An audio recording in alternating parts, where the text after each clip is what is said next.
Hello viewers, আশা করি সবাই ভালো আছেন। আমিও ভালো আছি। আর আরেকটা ভিডিও নিয়ে চলে আসলাম। তো আমাদের কুরবানির গরু কেনা হয়ে গেছে, তো আপনাদের সাথে আমি এখন পর্যন্ত শেয়ার করতে পারি নাই। তো এই তো গরু তো ঈদের আগের দিন আসলে গরুটা কেনা হলো আমাদের। আর এখানে দেখেন বেজি আছে, দুইটা বেজি বাসার মধ্যে ঘোরাঘুরি করতেছে। তো আমিও ভাবলাম যে একটু ভিডিও করে নেই। আর এই তো আমাদের গরু। তো গত বছর গরুটা প্রায় এরকমই ছিল দেখতে। আর এইবারের গরুটা মানে আমরা দুইজন ভাগে দিলাম, আমি আর আমার কাকা। তো দুইজনে ভাগে দেওয়ার পরেও নিয়েছে হলো আর ৮৬,০০০ টাকার মতো। তো এইবার নাকি বাজারে গরুর দাম কম। তো আমাদের গরুটা মূলত আমার মানে আমার কাকির মানে আমার চাচার শ্বশুর। তো উনি গরুটা ম্যানেজ করে দিয়েছেন। তো আমাদের সেরকম হ্যাম্পার পোহাইতে হয় নাই। আর এটা বাসার জামরুল গাছ। তো জামরুল গাছটা আপনাদের সাথে একটু শেয়ার করলাম। আর একটা খাসি কেনার জন্য মূলত আমরা আজকে আসছি। এটা হচ্ছে জামালপুরের শেরপুর ব্রিজের মানে এটা শেরপুরের অংশের মধ্যে পড়েছে। এটা আমাদের যে হাট, তো এই হাটটা আগে জামালপুর সদরে ছিল, এখন এটা শেরপুরের মধ্যে পড়েছে। এই হাটের আমরা ছাগল যেখানে বিক্রি করে সেই পর্ষণে এসেছে মূলত। তো ছাগলটা কেনার জন্য আমার যে মেজো কাকি আছে, তো উনি মূলত ছাগল দিচ্ছেন এবার। তো সেই জন্য আমরা এই সাইডটায় আসছি।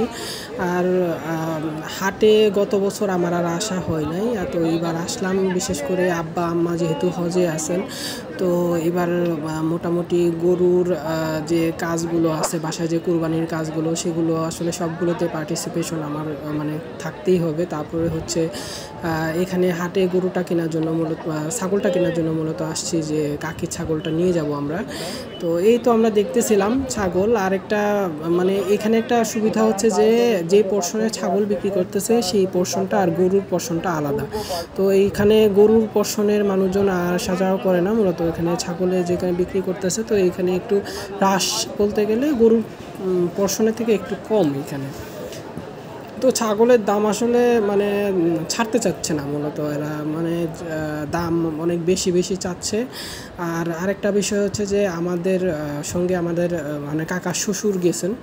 তো উনি মূলত এই সব বিষয় ভালো জানেন, যেহেতু ওনার গ্রামও এই শেরপুরের যে লোকেশনটা আমরা দাঁড়ায় আছি, তো এর খুবই কাছাকাছি। দেখা গেছে অনেক মানুষই তার পরিচিত এই এলাকায়। তো উনি মূলত আমাদের এই বার্গেনিংটা মানে করে দিচ্ছেন, অনেকটাই আমাদের হেল্প করেছেন উনি। কারণ আমাদের গরু কেনা থেকে শুরু করে প্লাস এই যে এই পর্যন্ত আসা, মোটামুটি প্রায় সব কিছুতেই মানে নানা ভাইয়ের একটা বড় অবদান আছে এই জায়গায়।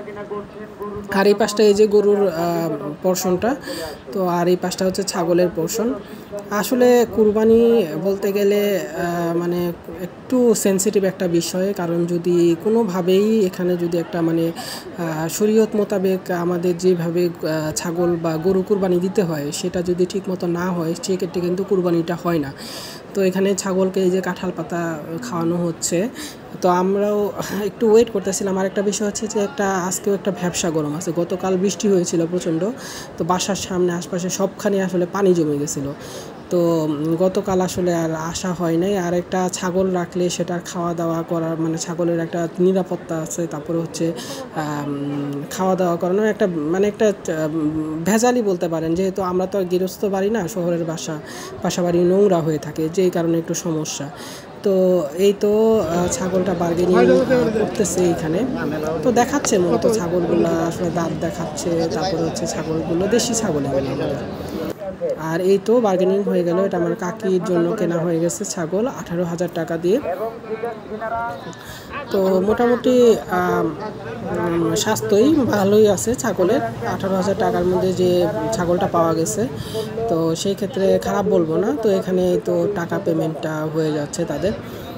আর এখন আরেকটা ছাগল কিনবে। এই ছাগলটা দিচ্ছে আমার চাচুর মানে আমার কাকার শালা। তো উনি দিচ্ছেন, আরেকটা ছাগল দিবেন। তো ওনারা মূলত ছাগলটা কিনতে গেছে। আর এই দিকটা আসলে মাঠের মধ্যে তো গরমটা বেশি, যার কারণে আসলে আমরা মানে একটা ব্যবসা গরম। আর মানে কি বলবো, বালুর মতো দাঁড়ায় আছে আজকে। যেহেতু ওয়েদারটা এই জায়গাটা মোটামুটি কাদা ছিল না, গতকাল বৃষ্টি হয়েছিল, এত একটা খারাপ পরিস্থিতি। এই তো যেখানে ছাগলটা কিনা হয়ে গেছে। তো ওনাদের ছাগলটা ছোটো, 12,000 টাকার মতো নিয়েছে, আর আমাদেরটা তো 18,000 টাকা। তো এটা মামা কিনলো, এটা মামা কুরবানি দিবেন ছাগলটা। এই তো কাজ শেষ, ছাগলটা কেনা হয়ে গেল, আর এখন টাকা পেমেন্টটা চলতেছে। তো অনেক দিন পরে আসলাম মূলত, আর এই তো এখন চলে যাচ্ছি। তাদের আসলে অটোতে তুলে দিলাম আমরা। এই যে মাঠটা দেখেন, এখানে মূলত বাজারটা বসেছে, মানে হাটটা বসেছে গরু ছাগলের। আর আমরা এখন ব্রহ্মপুত্র নদ পার করে ওই পাশে জামালপুর সদরে যাব। এটা মূলত আমরা শেরপুরে দাঁড়িয়েছিলাম এতক্ষণ। এই নদীটা মানে নদটা পার করলেই আমরা নদীর ওই পারে চলে যাচ্ছি। তো আমার মনে হলো যে একটু ভিডিও করে রাখি আজকের দিনটা, তো আপনাদের সাথে একটু শেয়ার করলাম। সাথে সাথে এই হাটটাও আপনাদের সাথে শেয়ার করা হলো, অনেকদিন পর আসলে ভিডিও করলাম। তো এখানে ভিডিওটা শেষ করছি। ভালো লাগলে অবশ্যই লাইক, কমেন্ট ও শেয়ার করবেন, আর চ্যানেলটাকে অবশ্যই সাবস্ক্রাইব করবেন। ধন্যবাদ।